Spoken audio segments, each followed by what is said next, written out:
বুধবার ৩রা চৈত্র ১৪৩২, ইংরেজি 18th March 2026 এর শুভ সময়গুলো জেনে নেওয়া যাক।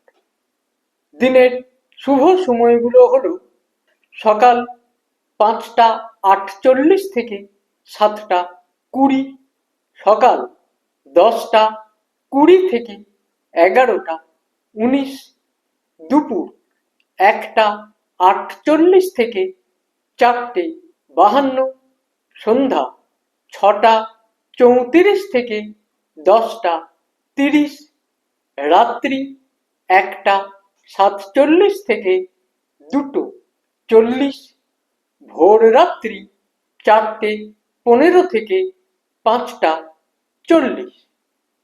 প্রত্যেক দিনের শুভ সময়গুলো আমি দুদিন আগেই আপলোড করে দিই YouTube channel astro guide, Facebook page কিছু কথা এবং আমার ফেসবুক আইডি শ্রী দিবাকরে। দিনে ইম্পর্টেন্ট কাজগুলো যদি এই সময়গুলোর মধ্যে করা যায় তাহলে অনেক বেশি ভালো ফল পাওয়া যায়।